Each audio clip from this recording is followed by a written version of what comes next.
오늘부터 저와 여러분이 함께 나눌 성경은 히브리서가 되겠습니다. 히브리서를 읽어보신 분들이 많겠지만 이 히브리서는 다른 서신과 다른 점이 참 많이 있죠. 이 히브리서를 오랫동안 제가 기도하며 준비하다가 언제 우리 성도들과 함께 나누겠는가 기대하며 기도했는데 아마 그 시간이 오늘부터가 되겠습니다. 왜 하나님께서 이 히브리서를 보게 하셨는지 오늘과 또 다음 주에 이르러 이 히브리서의 큰 그림을 여러분에게 좀 나누려고 합니다. 많은 성경들 가운데 제가 성경을 이렇게 연구하고 기도하면서 꼭 이 히브리서는 함께 나누면 좋겠다. 왜냐하면 이 히브리서라는 이 신약 성경은 구약 성경과 함께 신약에 아우러지는 종합 복음서와 같은, 어렵기도 하지만 제가 또 쉽게 여러분에게 전할 수 있는 지혜를 구하고 또 여러분이 막히지 않도록 여러분 기도의 부탁을 좀 함께 드리면서 이 히브리서를 함께 나누고자 합니다. 그래서 그 첫 번째 시간으로 오늘 히브리서가 기록된 그 목적이 무엇이며 왜 우리에게 이 성경을 보고 읽고 나누게 하셨을까? 이 본서를 통해서 우리에게 중요하게 여겨지는 것이 뭐냐 하면 우리는 성경은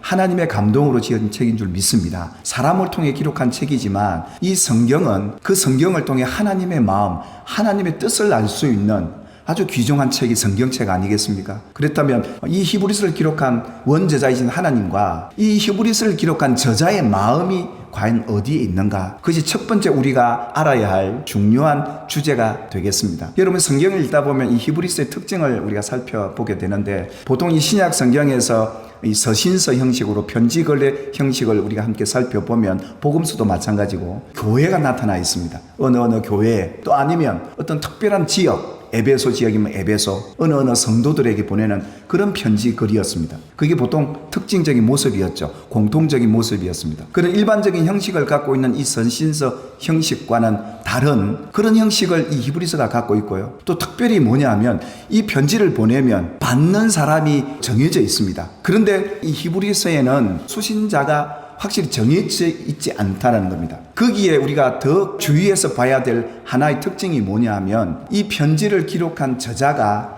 뚜렷이 그 본문에 나타나지 않고 있다는 겁니다. 여러분 신약 성경 가운데 저자가 기록되지 않고 나타나지 않는 성경이 이 히브리서만 있습니다. 그 이유가 있지 않겠습니까? 왜 다른 성경은 다 기록되는 히브리서만 빠져 있는 것일까요? 그것은 원저자이신 하나님과 이 저자가 의도하는 바가 있지 않겠습니까? 그래서 오리겐 신학자는 이 저자에 대해서 하나님만이 아신다라고 얘기했습니다. 많은 신학자들은 이 히브리서 저자를 바울이 아닐까, 바나바가 아닐까, 아볼로가 아닐까, 예수님의 제자들 사도 중에 누군가가 아닐까, 그런 권위가 있는 사람 아닐까. 근데 이런 만일에 생각한다면 바울이나 예수님의 12제자는 사도들이 보냈다면 그들의 권위가 있는데 그 권위를 실어서 이 편지를 보내면 훨씬 더 복음이 잘 전해지겠죠. 그렇다면 저자 이름을 넣어야 되죠. 여러분 오늘 읽으셨던 성경 1절과 2절을 가만히 다시 한번 보시면 발신자도 수신자도 성경에 나타나지 않고 옛적의 선지자들을 통해서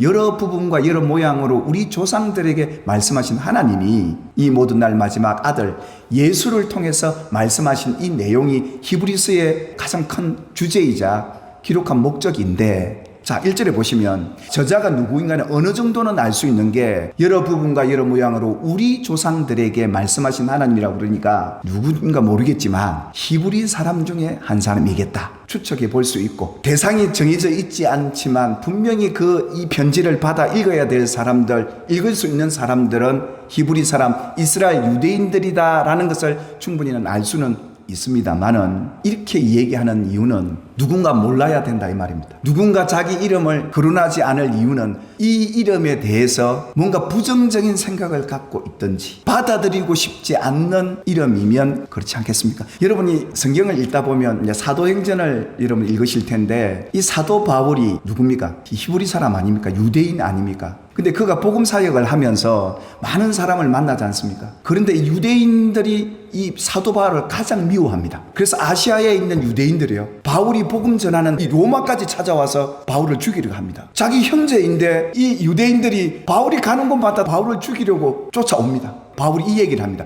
히브리 말로 복음을 전하는데 옆에 있는 사람이 저 뭐야? 저 사람이 로마 시민권을 갖고 있는 사람인 줄 알았는데 히브리 말로 지금 얘기를 하고 있는 겁니다. 그러니까 듣고 있는 사람들이 조용해진 겁니다. 바울이 유대인이었구나, 히브리 사람이었구나. 그런데 같은 동족인 히브리 사람이 고발을 하고 바울을 죽이려고 달려든다 이 말입니다. 그러니까 바울이 뭐라고 그럽니까? 나는 유대인으로 길리기아 타소에서 났고 이 성에서 자라 예루살렘에서 자라 가말리알 문화에서 배운 엘리트 유대인이다. 자기를 이렇게 소개를 합니다. 이걸 보면 자기 이름을 밝힐 때가 있고 밝히지 않을 그런 상황도 있더라는 것을 우리는 성경을 통해 충분히 보게 되죠. 바울이 자기 동족을 미워한 적 없습니다. 자기 동족 이 히브리 사람들이 믿고 구원받기를 각별히 마음에 두고 기도하고 어쨌든 내가 목숨을 걸고라도 예루살렘에 올라가서 내 동족들에게 복음을 전해야 되겠다. 근데 하나님이 막으시잖아요. 하나님이 길을 열지 않고 이방인들에게 복음을 전하도록 선교의 길을 여시는 그런 일도 있었지 않습니까? 그런데요, 바울의 마음에는 언제나 유대인의 우월의식을 갖고 있었어요. 그리고 복음을 이방인들에게 전하면서도 내 동족이 구원받아야 되잖아요. 그 마음을 언제나 잊지 않고 갖고 있었는데요. 로마서를 읽어보시면 바울은 하나님 앞에 이방인들에게 복음을 전하라는 사명을 받고 살았지만 돌감람나무 같은 이 이방인들에게 뭐라고 얘기냐면 원가지에 너희가 접붙임을 받아서 너희는 구원받지 않았냐. 좋은 감람나무는 유대인들 히브리 사람들입니다. 하나님의 백성들 아니겠습니까? 그러니까 이방인들이 구원받게 된 것은 좋은 감람나무인 유대인 히브리 사람 때문에 이들로 나온 구원을 너희들이 접붙임을 받아 구원받은 것이고 이 좋은 감람나무는 그 붙임을 받는 것이 얼마나 더 받으랴. 이스라엘 백성 히브리 사람들은 하나님의 구원을 받아도 더 받아야 되고 그들이 하나님의 택한 백성들이라는 걸 바울의 심령 속에 이 복음을 전하면서도 언제나 가지고 있던 마음이었습니다. 이 히브리서가 저자가 사도 바울일 가능성이 더 무게를 두고 있는 성경의 내용들이 많아요. 바울이 지금 만일 히브리서를 기록했다면 지금 이 놀라운 복음이 이 히브리서에 기록되어서 정말 땀과 정성과 성령의 감동을 받아 전하는 이 편지의 글이 들려지는 데 있어서 참 모두에게 다 들려지기를 바라는 이 마음이 바울에게 있지 않았을까? 만일에 이 저자가 그런 마음이었다면 이름을 드러내지 않을 수 있겠다. 하나님도 그러지를 원치 않겠다라는 마음을 충분히 생각해 볼 수 있기 때문에 제가 이 얘기를 하고요. 또 바울이 로마서 11장을 계속 이야기하면서 그러지 않습니까? 형제들아, 나는 이런 하나님의 신비를 깨달았다. 자기는 지금 이방인들에게 열심히 복음을 전하고 다니는데 자기 동족은 따라다니면서 이 바울을 괴롭히고 죽이려고 달아드는 이 상황 속에 말입니다. 그런 상황에서 하나님의 신비를 깨달아요. 이 신비는 이런 것이었어요. 이방인의 수가 충만하게 들어오기까지 하나님께서 내 백성, 내 동족, 이스라엘 백성들, 저 히브리인들은 마음을 우둔하게 만들어놨다는 겁니다. 그래서 지금은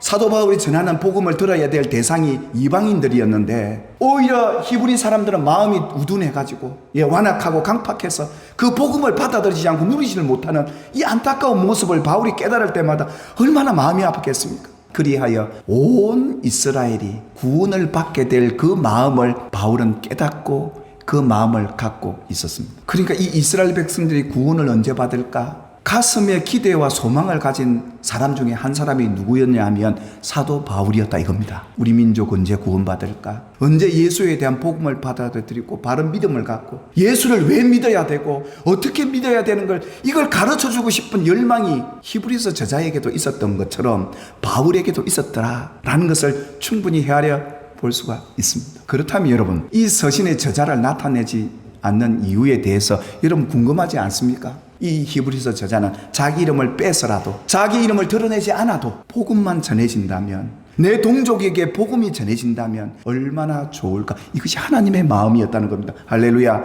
그래서 우리가 이 히브리서 수신자들이 고난받는 그리스도인으로 한정짓지 마시고요. 구원받아야 당신의 모든 백성 히브리 사람들에 대한 구약 성경을 알고 있는 하나님의 백성들, 구원의 확신이 부족한 성도들, 그러나 앞으로 닥칠 여러 가지 환난과 핍박 속에서도 왜 예수를 믿어야 되고 어떻게 예수를 믿어야 되는지에 대한 그 내용을 알려주고 싶은 이 저자의 마음을 안다면요, 이 하나님의 마음을 바로 안다면 우리가 충분히 이 히브리서를 봐야 하고 깨달아야 되고 내 것으로 만들어 하나님의 사랑을 여러분이 경험하고 살아가게 되기를 주님의 이름으로 축원합니다. 이 히브리서의 기자도 마찬가지고 사도들이 전했던 메시지는 딱 하나지 않습니까? 예수. 베드로가 성령이 충만한 은혜를 받고 베드로가 그렇게 외치지 않습니까? 너희가 십자가에 못 박은 이 예수를 하나님께서 다시 살리사 우리의 주와 그리스도가 되게 하셨다. 그러니까 많은 유대인들이 그걸 듣고 반응이 나타나지 않습니까? 회개하고 돌이키는 사람도 있지만 예수의 이름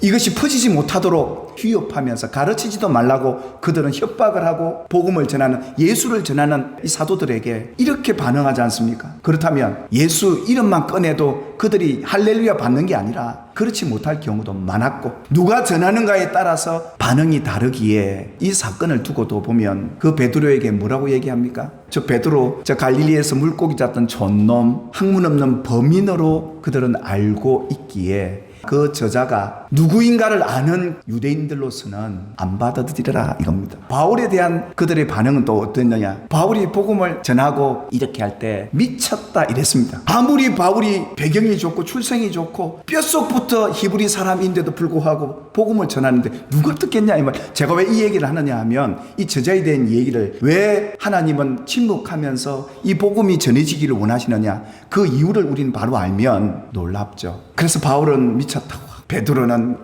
무식하다 하고 복음이 어떻게 전해지는지 어떻게 받아들이기를 원하는지 그 저자는 압니다. 그러니 이 히브리서의 저자가 나타나지 않는 이유는 이스라엘 백성들이 구원받기를 원하는 이 간절한 마음, 하나님의 택한 백성이 구원받기를 원하는 이 간절한 마음, 이것이 저자의 마음에 있지 않겠나라는 깨달음과 함께 하나님의 마음이 이러지 않겠나. 사랑하는 여러분, 오늘 여러 부분과 여러 모양으로 하나님이 성경을 통해 우리에게 말씀을 하시는 그 하나님께서 이 모든 날 마지막 날에 아들을 통해 우리에게 말씀하신 그 말씀이 다음 주에는 여러분들에게 큰 그림 이 히브리서 기자의 기록의 목적이 바로 예수님인데 이 예수님이 어떤 분이며 이 예수님을 왜 어떻게 믿어야 하는지에 대한 내용이 여러분에게 그려질 텐데요.